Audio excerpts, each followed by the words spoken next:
On this episode of First Issue Ever, we answer the age-old question, who was the best Punisher ever? Check it out for the answer. First issue ever. First issue ever, War Journal. 2016. As Punisher Month comes to a close, I find myself fully immersed in the world of Frank Castle, aka the Punisher. I've dished out even heaping heartier bowls of delicious punishment than I've ever served up before. For instance, I went to a restaurant the other day. The service was terrible, and I punished them by leaving a very small tip. And then the other day, someone posted a picture of their newborn child, and I didn't like it. It's not vengeance, it's punishment. Oh, I didn't see you there. Welcome back to another episode of First Issue Ever, the only show that cares about the only number that matters in the world of comics, and that is the number 1. Welcome to the final installment of Punisher Month, where it's not vengeance, it's sweet, delicious punishment. And you can quote me on that. Now, here at the show, it's not all about comics. Well, it is, but it's also what grows forth from the comics, and that, of course, is movies and video games. Did you watch my Let's Play of the Punisher arcade game on the Sega Genesis? What'd you think of it? Of course, nobody commented and left me any feedback one way or the other. A couple people liked it on Twitter, so you know what? There's gonna be more Let's Plays in the future, unless anyone comments and says otherwise, because I enjoy doing it, and the best part is there's very little work on my part. I just play a game and bam. Pretty soon I'm gonna be a zillionaire, just like all those unfunny kids that are already zillionaires from being Let's Players. But where are we now as far as Punisher Month goes? Yes, I know. And that is, of course, we've moved on to the Punisher movies. You see, there's a lot of important stuff going on in the world right now. A lot of people sit around and they go, hey, who is the best Batman? Well, we all know it's Val Kilmer, right? And then they go, ooh, who's the best Incredible Hulk? Well, Bill Bixby, duh. Now, I'm setting out to answer an even more importanter question than ever before, and that is, who is the best Punisher? Yes, that's right. There's 3 movies and 1 new Netflix series, and they all have a different actor. There's the 89 Punisher with Dolph Lundgren. There's the 2004 Punisher with Thomas Jane. The 2008 Punisher with Ray Stevenson.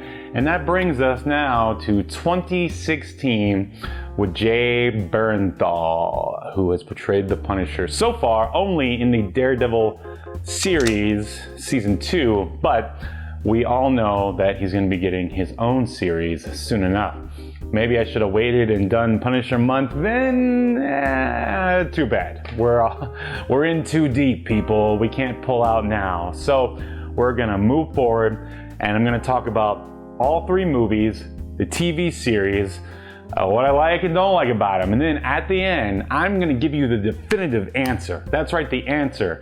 It's not an opinion. Well, it is an opinion, but it's an opinion that's right because it's my opinion. You get me? All right, let's get started.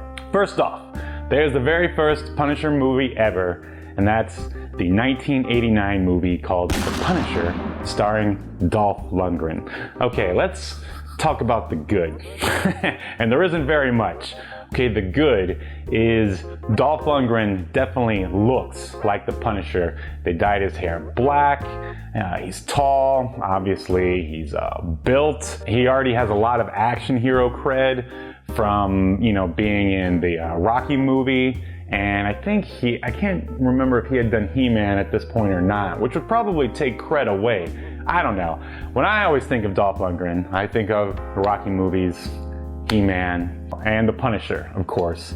And you can't take that away from him. All right, he's got the look, but when he talks, oh man, it's like he sucks the life out of the scene. It's amazing. It's amazingly sad is what it is. And the best part is the hilariously bad narration that starts at the beginning and the end of the movie, which I read on IMDb. They actually cut down on that because maybe you don't know this or not, but English is not exactly Dolph's first language. So, you know, I can cut him some slack there at least, but there's also a lot of problems with that movie as a whole. Like, if you think about it, an 80s action movie would lend itself great to The Punisher. Lots of guns, lots of violence, but the problem with the 89 Punisher is that it's not over the top enough, it's not realistic enough, it's just forgettable is what it is. And this starts the sad trend of, for some reason, having the Punisher, always having kids in the Punisher movie. Like, he has to go and help one of the mob bosses save their kids. Like, that's a really, like, that was the best plot line they could come up with for that movie. And also, the two big, I don't know, taboos, if you want to call it. Of course, there's no skull in the 89 Dolph Lundgren Punisher movie.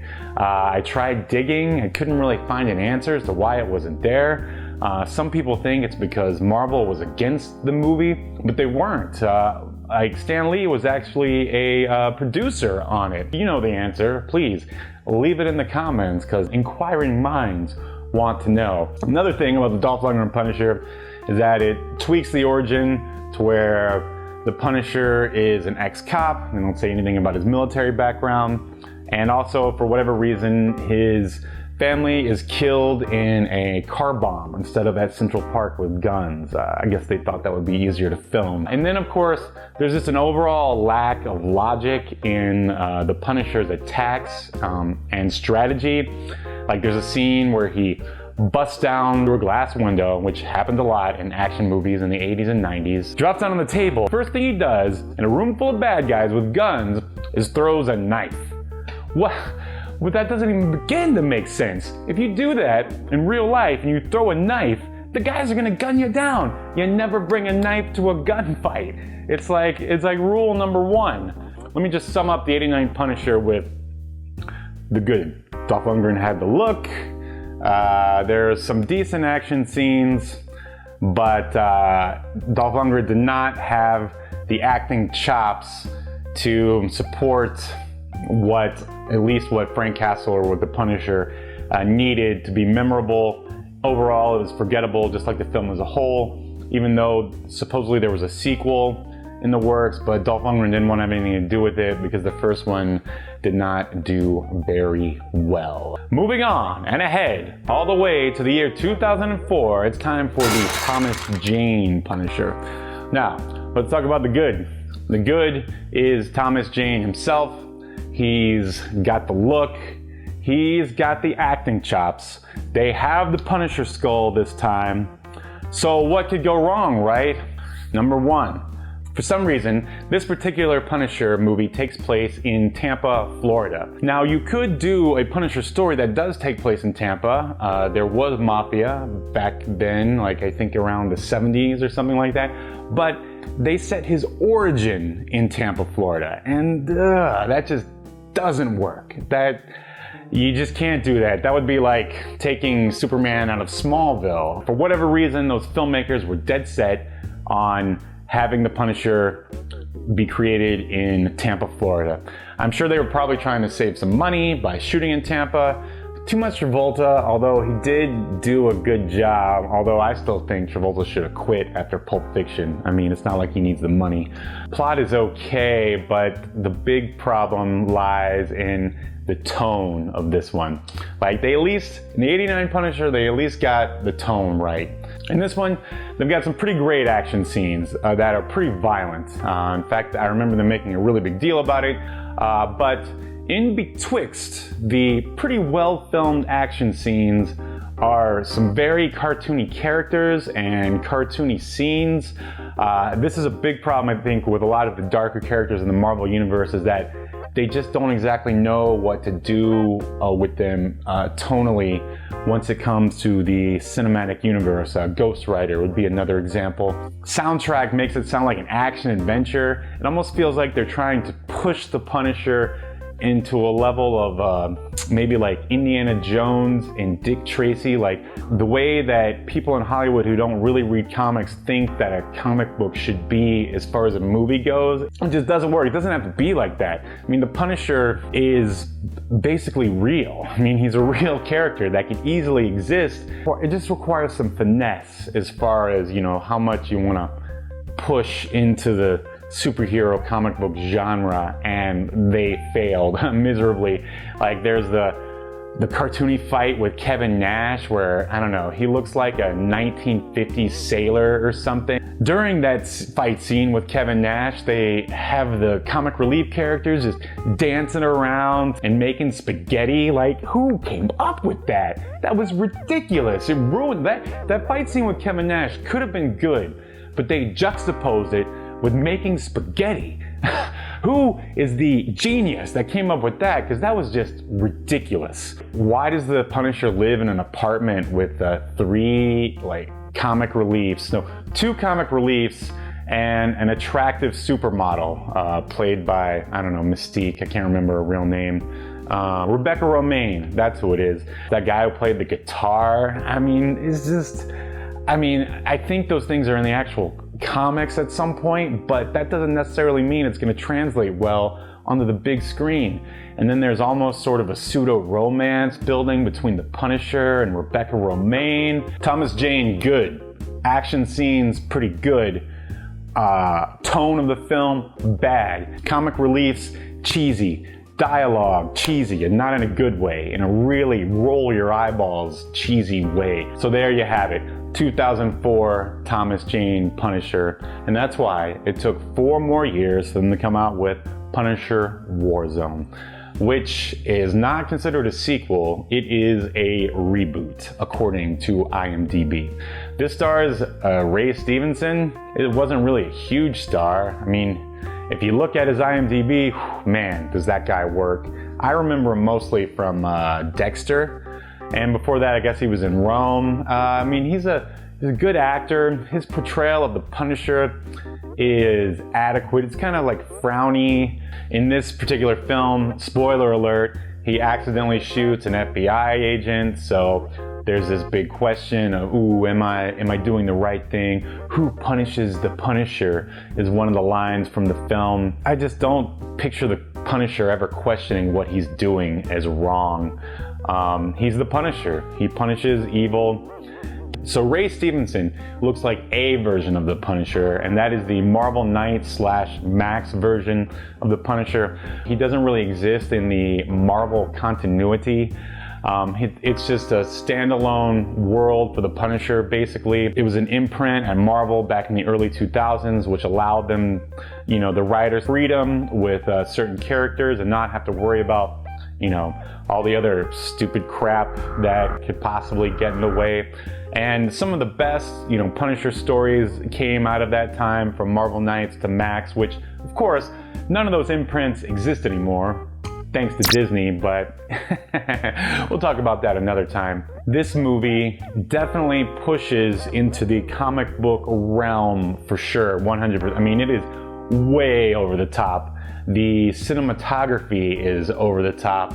A lot of the henchmen and the villains, their performances are also over the top. It goes to the level of like cartoon, basically. And again, you don't have to go that far with the Punisher. He's real, more or less. The Punisher's you and me on a bad day when we've lost our minds and decided we wanted to do something about it. Like, he doesn't have to kill guys to do parkour. Although that was pretty awesome. Basically, the action scenes were great. Everything else was I mean, the tone was right for ultraviolet cartoon, basically. There was so much violence and stuff like that you stopped feeling. And the ending, much like in The Punisher 2004 with Thomas Jane, is also very anticlimactic. Great over-the-top action scenes, cartoony villains and cinematography that in the end makes you feel nothing. It's almost like the other ones. It's all you'll remember is the violence. You won't remember anything else about this movie. Last but not least is Daredevil Season 2 and The Punisher, played by Jay Barenthal. Now, it's kind of hard to put this up against the other films because those are standalone movies, but I think I've seen enough to where I can make a comparison. Starting off, I don't think Jay Barenthal really looks that much like the Punisher. Enough, I guess, depending on who's drawing him. I think his haircut was kind of lame. I mean, that's like nitpicking. I'm a pretty big Punisher fan, so I'm allowed to nitpick. His performance as the Punisher is good most of the time. I mean, he's a great actor. He definitely has the skills to make the Punisher work and Frank Castle work.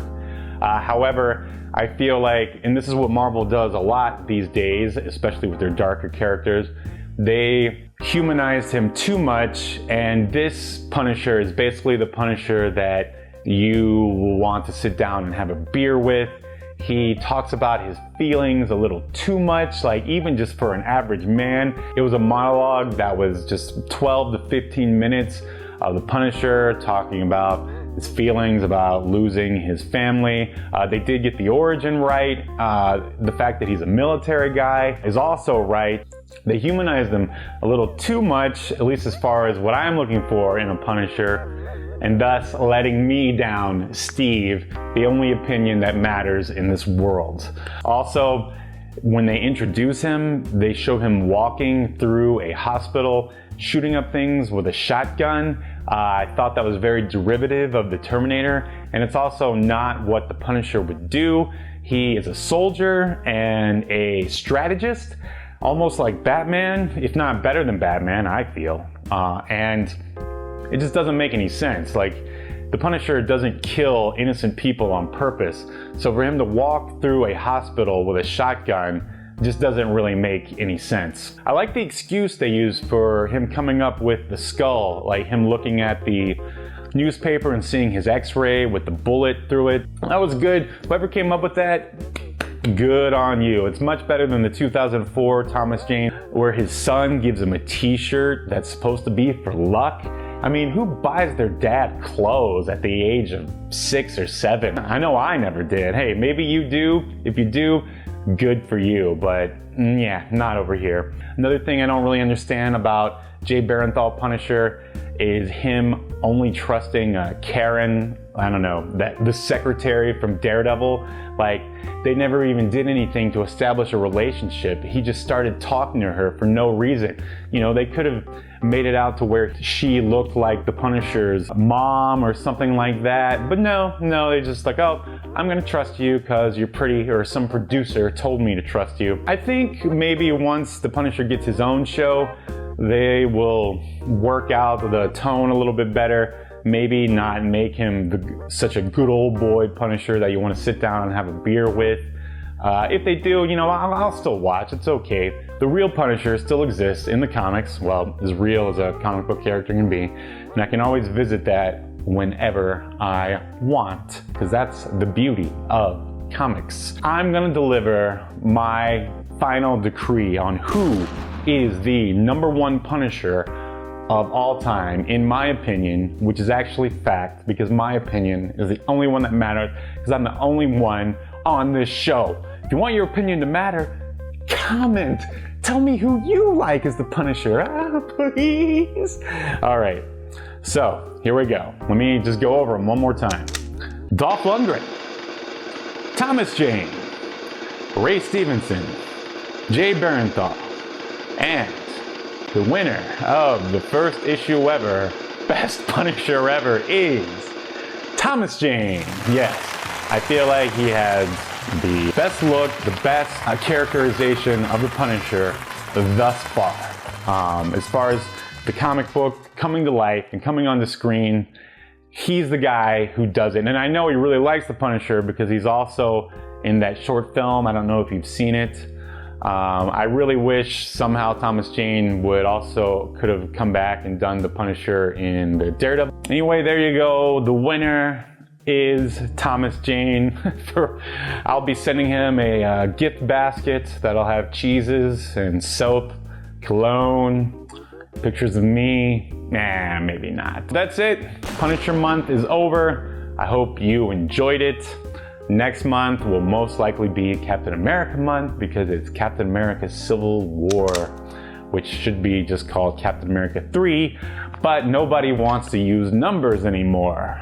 So we'll probably do the same treatment for it, a review of a Captain America comic, Captain America Let's Play, and Captain America Civil War movie review. In addition to this video, I have some supplemental material to go along with it.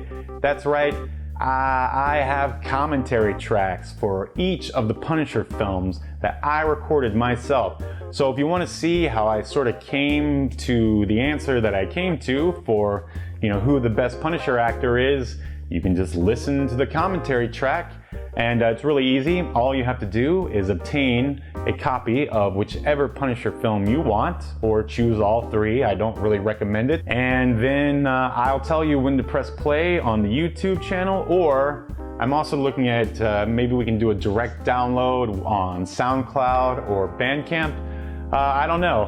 I really don't know what the interest is in these commentaries. I personally love listening to commentary, whether it's directors or just other fans, and I tried to make it as interesting as possible and funny as possible. I also threw in some fun facts. So if you're into commentaries, then please check out my first watch through ever of the 3 Punisher films. Please come back and watch some more. My name is Steve. Don't forget to like, subscribe, and comment as I've been pleading for you to do. This has been First Issue Ever, and we'll see you next week. Bye-bye.